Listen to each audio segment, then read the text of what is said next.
Please welcome Tanya.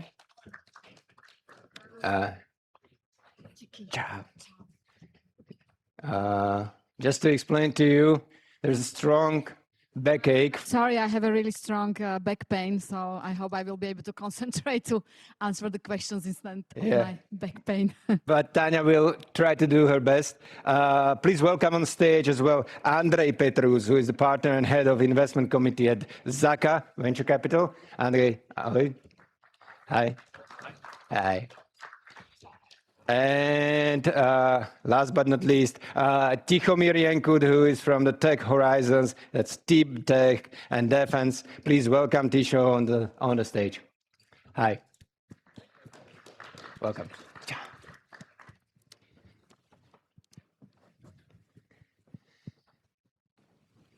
So first of all, thanks for coming, joining us for the panel. You will have also the opportunity to ask those 4 finalists, those startups, questions that are relevant to you and probably to the investors as well. But we're going to start a little bit with the general environment in investing. And I'm just curious, when you are in this middle of AI boom and everything is changing so much, when you think about a situation like 2 years ago, how much has this investment world changed in the last 2 years? What do you think? Who's going to start with that? Ondrej? Okay. Hi, everyone. So 2 years ago, that was the start of the AI boom, and nobody really knew how much productivity it would really gain. So I would say that there was no split in the types of businesses which are invested by venture capital.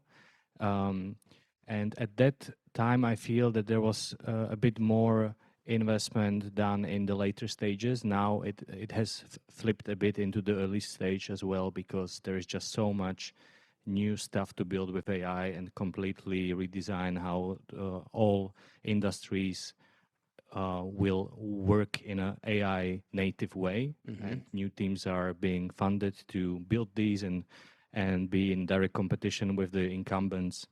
And so, yeah, I feel that there is a lot more capital in the early stage. Of course, there is still the majority of capital invested into, billions into AI labs, which is still the majority of capital. But in terms of number of deals, early stage is very interesting. The number of new companies on the market is historically the biggest, I would say. Old founders from old companies are stepping away from the CEO roles and setting up new companies with new teams. So this is quite fascinating to see. Okay. Tanya, based on your experience, where do you see the biggest difference, like 2-3 years ago and right now? Well, good luck to that. So me as an angel investor, I see the biggest difference in the founders and my decision how to invest, because when you are an angel investor, I think the first thing you consider is the founder and the team, if they can do it. Because you don't really see a big traction when you are an angel investor and you are the first in the line. So what is the biggest change for me is that before I was looking at the founders, whether they can build the company and how fast they can build the good structure so the company can survive big growth. Now, actually, I'm much more looking into how deep in the problem they are, because building the company now is so much easier with all AI tools. So I think that's, for me as an angel investor, is probably the biggest change. Okay. Tisho, your point of view? I mean, when we don't think about war and all this stuff that's happening, but maybe generally speaking, what's the biggest difference 3 years ago and right now? Hi, thanks for having me. I do believe the world has gone bonkers a bit in the past 3 years, and there's so much noise right now that it's almost impossible to say what is a standard and to pinpoint a trend. You see seed rounds raising 3 million, you see seed rounds raising 1 billion, and they call them the same round. And I think this should be reflected in the way we fund the companies and the way we invest. I'm not even sure the term venture capital should be called venture capital, because one fund strategy can be drastically different than some other fund, and that should also maybe imply a different category of financing. So if you look at the Andreessen Horowitz and their 15 billion fund, and then you look at the Tech Horizons and our fund, those are not same. Those should not be named in the same category as venture capital investors, because I think fundamentally they're doing a very different job. So what has changed in the past 3 years? I think the single change that I like the most is venture capital started with atoms. You had Fairchild Semiconductors, you had Intel, you had Apple. All those were the first giants of venture capital. And then we swing back to software, and no one would fund any hardware. No one would touch anything that was deep tech or biotech. And in the past 3 years, we've seen come back to that. We've seen massive rounds for biotech. We've seen startups building and touching hardware again. And of course, we saw a massive uptick in defense funding as well. So really hard to summarize the last 3 years. I really can't figure it out in my head just yet, but those are some of the topics that I've been observing. Let's go back a little bit to the AI topic and tell me, just like your personal opinion, is it going to change everything dramatically, or do you think it's too much noise about it? It's more like a general question. What do you think?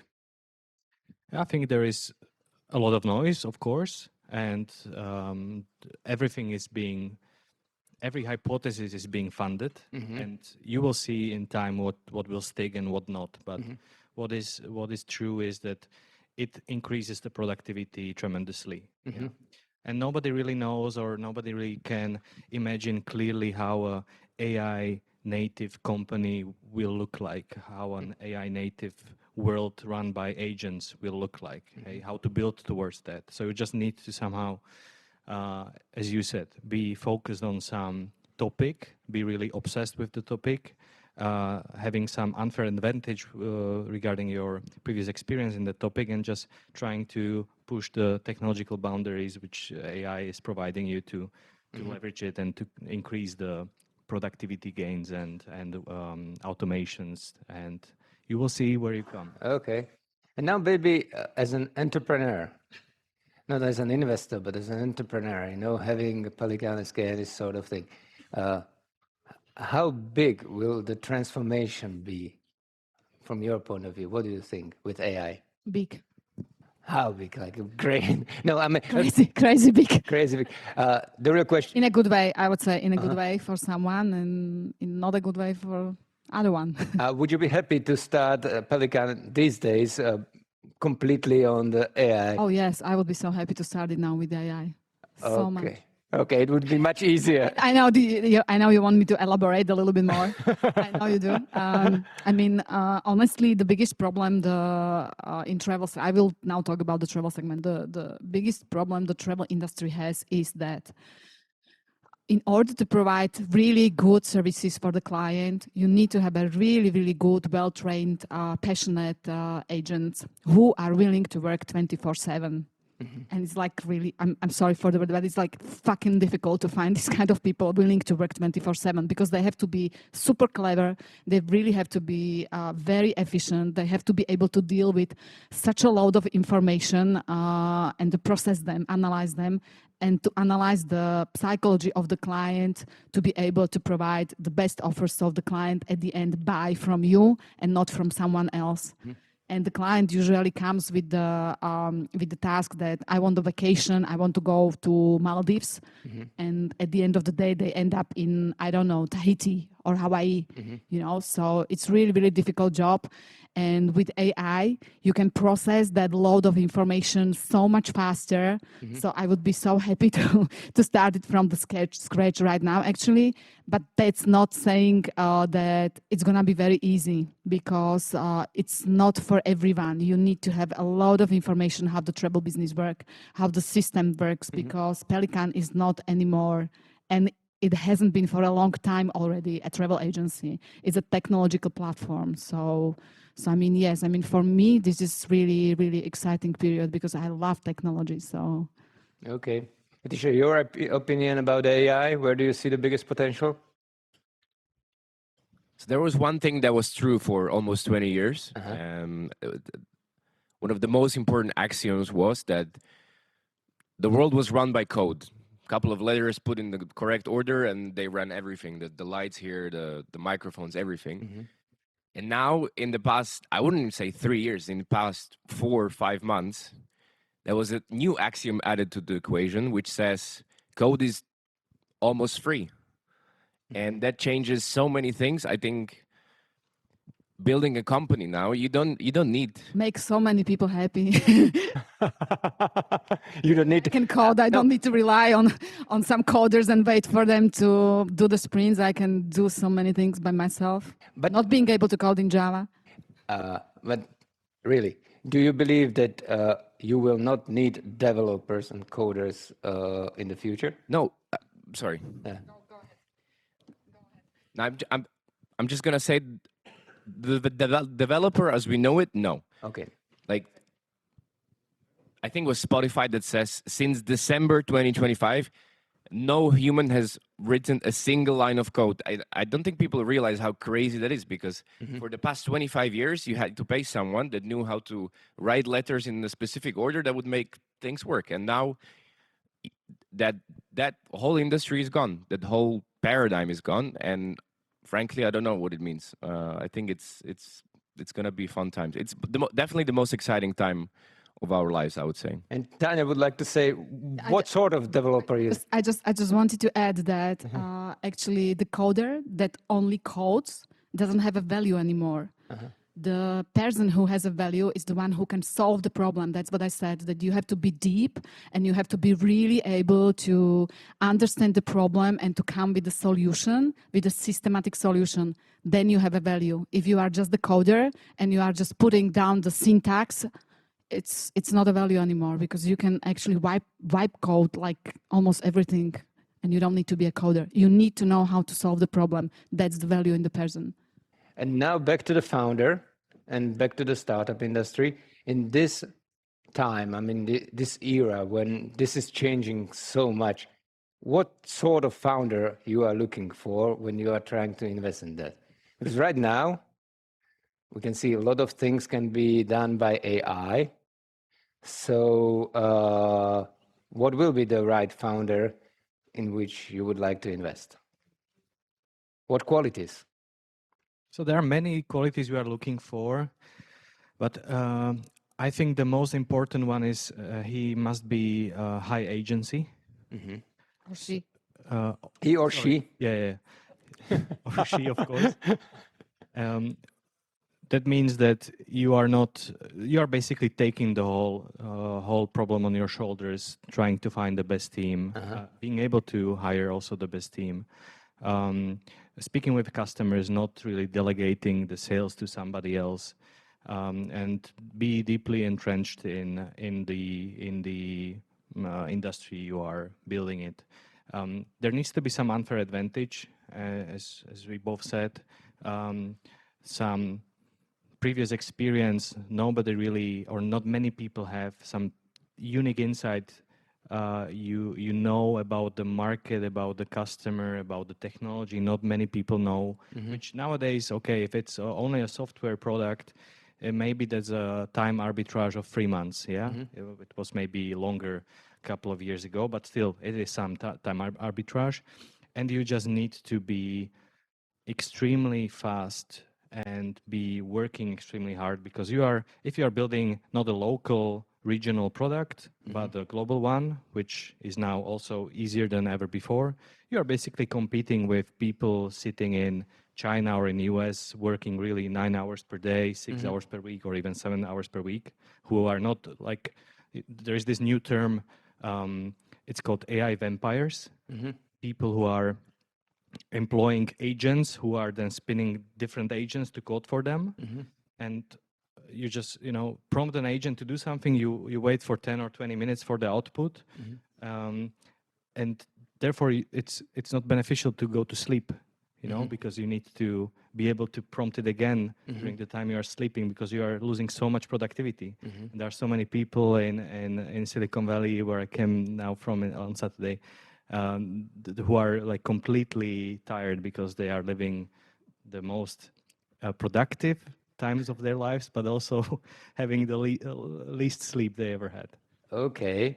And talking about the speed and the change, everything is so quick. How do you deal with that when we are talking about the investments? Because you don't have like 3 months or 6 months, you know, to close the deal or anything like that, because in 6 months everything can be different. I don't know, I think ChatGPT was like 100 million users in 2 months or something like that. So how the change in the speed of the whole industry has changed the way you are investing and considering the possible investment? So when you're looking at a deal, you have a couple of checkpoints you have to fill in. There's a market risk, technological risk, founder risk. And how you check those boxes is you find information relevant for that box, and if it checks out, then okay, it's the risk, then this one's the risk. And we were very often limited by the speed of which you can get the information. So it would take you longer to do diligence because you needed to understand some biological concept that you've never seen in your life before.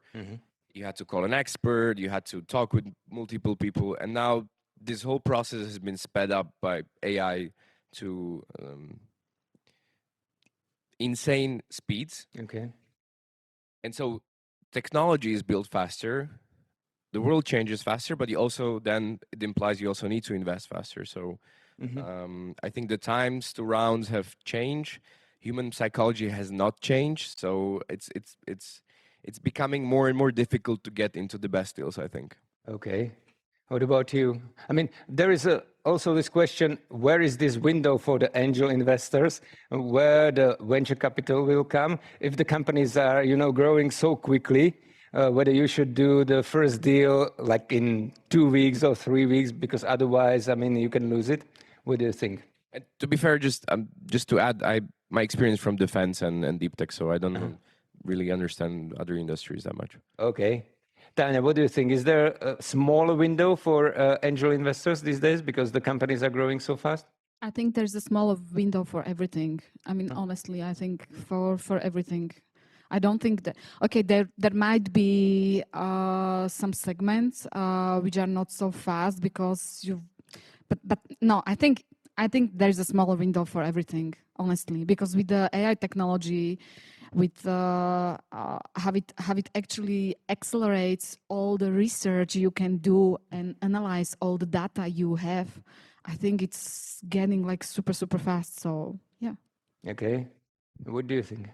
I think that there are many, we are working with some really incredible agents in different ecosystem cities who are usually still founders, co-founders, or working in some startup, and therefore they are really close to what is happening on the market. We would not be able to be so close. So they have some unfair insight and can identify the talent even before it spins out of the company, before the company is established. So this will always be some alpha on the market. Yeah, you cannot replicate it really as a VC. Yeah, so and also angels who are covering ecosystems which don't have so much capital supply, which is also Slovakia, which is the more eastern you go, the less capital there is, and there are still opportunities because the number of new companies is higher because cost of establishing something is lower. Yeah, but for angels, I think they don't have they might have a different mathematics of the returns they are looking for. It's okay to fund a company and get 10 or 20x out of it, but for a fund where you are, you know, working with a larger capital base and you are working towards the goal of returning minimum 3x of capital, you need to really find opportunities which are which can provide you the parallel outcome, which means one company will pay back minimum the whole fund and something more, and the rest will add to it to get to 3x plus. and Oh. that's really very small portion of companies. Okay. Before we go deeper into tech and defense, I just want to have a look at the table. And right now you can see that we still have like 1, 2, 3, 4, 5 possible finalists. So now you have the last 5 minutes. Last 5 minutes. So please make your bets, because then we will choose who the finalists will be. Right now at 8 o'clock, we will close it and we will prepare the finalists. So let's go back to the discussion. Now, what's the difference when we are talking about the investments into defense? Where do you see the biggest difference when comparing to some sort of either software, e-commerce, or this sort of solutions? You have to touch things. You have to go outside and build the drone and build the sensor and integrate the sensor. So in many ways, the speed that we see in software plays and AI is not it's not the same rate of acceleration in defense. We saw great drone companies 3 years ago, and we see similar designs and patterns even today. So if it's not the technology that's rapidly accelerating, what's the factor that change? And the factor in defense is the mindset of the governments, of the buyers, and that practically implies the go-to-market has changed. So before you had to wait for 5 years to get into their government contract, then they would test for 5 years, and then eventually you would get the 200 million contract. Now those things are going much, much faster. So as opposed to software, where the technology is the catalysator, the catalyst, in defense, it's the buyer that they're pushing and the demand that's growing. How long will this stay this way? What do you think? What are your expectations? So I think it's going to slow down in the US faster than it's going to slow down in Europe.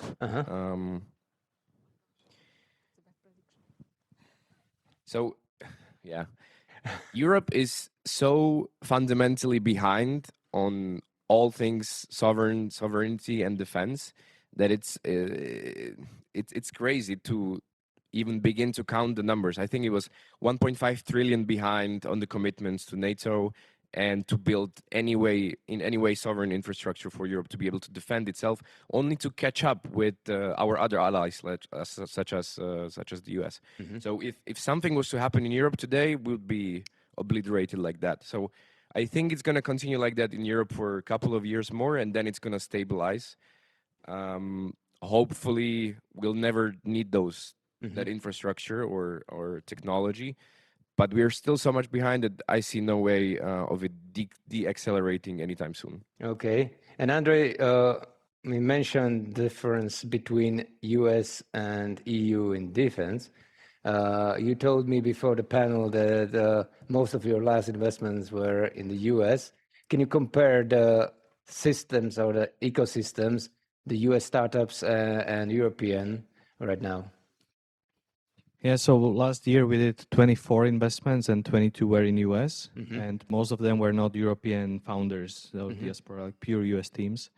And of course, the valuations are higher because the capital supply is higher, but I would say that US is a couple of years ahead in terms of maturity of the ecosystem, which means that founders who are coming now as first-time founders to the market, they were already somehow influenced by others for years already. They saw the role models. They already know how to, from experience around them, set up a good team, how they should pitch, how they should approach customers, and so on. Of course, the easier part is that you are selling in a huge market, the biggest market, both in B2B and in B2C, and you are selling in your native language, so it's a bit easier. The capital supply is there. For first-time founders, there are also many really new and interesting, not really accelerators, but something like co-living / educational universities where you don't get money up front, but you get the housing, and you are with your fellows building something, and you are basically influencing each other. So there is a lot of stuff happening, and we are proactively looking for founders there because they can accelerate much more quicker. But what is very, very good sign for us as well is if a European founder decides that he will go into such a discomfort that he will go to US and try to raise from US VCs as a completely unconnected founder. And if they are able to basically take this risk on themselves, because being a founder is really risky. And if you are from this ecosystem of Czech Republic, Slovakia, as a founder who is 20 to 30 years old, or even maybe older, you don't have so much money. Where would you get the money from? There are no like hyperscalers paying 500K. So you don't really have any savings, but you go still into the risk. I think the risk attitude of both investors and founders in US is higher, but if Europeans are willing to really go all in on the US market, relocate there, that's a huge signal for us. Okay. And can we replicate something from the whole ecosystem in the US here in Europe? Is it possible? I think the problem with Europe is that it is very fragmented, because also fragmented in terms of different languages. But I see more and more of these online like competitions and pitches being done, which can improve the chance of a founder from Romania getting somehow in touch with a investor in Finland. And I think this will progress, but still the center will always, I think, be in US. We will not play like the same par or VC startup play in Europe, and there will be at the same level in US. Everything, like the brightest talents always try to meet the brightest talents, and therefore they will migrate to the place with the highest talent density, which currently ecosystems in US are. And Tanya, you started, work more intensively in this startup environment here in ecosystem in Slovakia a couple of years ago, just to make the founders better and the whole, environment better. So the question is whether you see that they are really better after those couple of years. Are the founders, more skillful these days? Yeah, of course they are, but there needs to be a bigger change to do it. I mean, comparing United States and let's say Slovakia, and I don't want to even compare United States, but comparing even some Western European countries, there is so much more private capital in the startup ecosystem, which is so much missing here in Slovakia. I mean, we are trying to build this Gluon syndicate, like a platform for angel investors to make their life so much easier, and also to make a life for the startups much easier, so they have access to really high quality angel investors who understands that if that startup has to grow fast and has to be and should be able to raise the capital from venture fund, they cannot come and ask that startup for 50% share, because then the venture fund will never come, So we really try to make this ecosystem work, to educate angel investors, to show them how to do it, how to work with VC funds, because angel investors in the ecosystems are really very important if they and also the VCs know their roles in that ecosystem. So I think it's improving slowly. It needs time, and I really hope that we will manage to motivate much more angel investors to come into the ecosystem and bring the private money, so the ecosystem could be built. Because I think that in Slovakia we really have a lot of talented people, but the problem is that we do not have education system prepared to make them shine and that's what we have to change. And I mean, what we are doing in Gluon Syndicate, what I'm trying to do through Jama Levova, the Slovak Shark Tank, and what is Startup Award Slovensko trying to do, what is Spot trying to do, and all these small parts is amazing job, and I see it's slowly changing. I already saw some really good startups making so much better presentation that we would see 3 years ago, because that's so important for the startups to learn to be able to present themselves in English and not be scared and sell how good they are, because they are really good. So I think it's slowly changing. It could be much faster, but we need much more angel investors to come to bring the money into the ecosystem so the VC funds can come, and so we can support that all system. Okay, and the last round of questions is about your recommendation to the founders and to the startups. What are the red flags you still see, like the mistakes they are still doing when trying to present their idea or their startup? What is something that keeps repeating? I think what is quite questionable. Well, you asked the first question, what has changed, and Tisho a bit mentioned it, and the market was divided into like software and AI startups, and then deeper innovation, deep tech, defense tech, biotech. So these are two different types of companies you are building. But if we look into the software and AI companies, I think that you don't have much. Even at idea stage or pre-seed stage, you should have some traction already. Because what are your arguments? Why don't you have it? To build the software is really cheap. It's fast. So does it mean that you are not committing yourself to sell it, to speak with the customers? That's the uncomfortable part, of course. So this is, I at least from my perspective, it is increasingly a bigger question mark I have if I see these early stage pitches in the software space. Okay.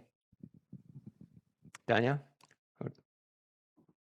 So there are different type of startups and different type of entrepreneurs. They are pitching for the investment. So I think it's really difficult for me to generalize because there are different mistakes which I see. But let's say that actually we really live like very, very fast times. And if I was very much interested in the product before, and the pitch was about the product, I'm much more interested how fast can you make the money and grow right now. And usually I see that many founders, they spend a lot of time by pitching the product instead of pitching the business model, how fast they can grow, how fast they can come and take the market.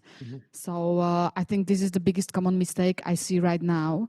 And I'm, as an investor, I'm much more interested in knowing who do you want to, who are you going to sell? How big is the market? How much money do you need? And how fast can you make much more money from those money you are going to need? So I'm much more interested in this thing than in the product. I mean, the product is really important, but I'm much more interested in the business model and how the money can be made and how fast. Okay, and the last recommendation from you? I think a problem that predates all those problems, which are super relevant, is actually what Tanya said in the beginning. It's at the problem stage. I think people don't think ambitious enough and aren't stuck in the problems that exist here today and don't think about what can be achieved with such immense power as we have right now, which is AI. And I think people don't realize that they can go and solve a problem of landing on the moon and can cure cancer and come up with new quantum computers. I think being stuck in too little of a problem, not thinking it through and not thinking ambitious enough and not trying to solve the world. I think people in the US are very good at it. All of them say they're going to save the world with their little marketing tech tool that they make. And here, I think we're stuck a bit in the mindset of not pushing high enough. Is there a way how to do this? I mean, how to change the mindset and think really big? Change the education system in Slovakia. Okay, something like shorter in time.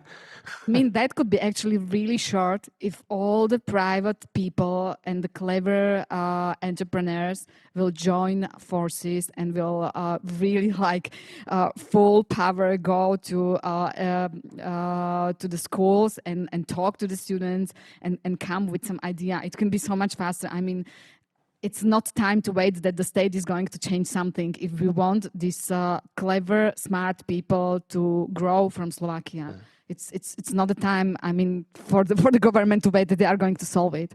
It's either entrepreneurs and they are going to invest their own time, not money into buying the chairs in the schools, but investing their time into the education and being a really good role models. I think that can change everything, and it can be much faster. And that's the only way how to make it faster. Okay. Thank you. I think we should finish like this because there's nothing more we can add. But anyway, our time is up. So thank you for joining the panel. So please thank to Ondrej, Tanya, and Tisho.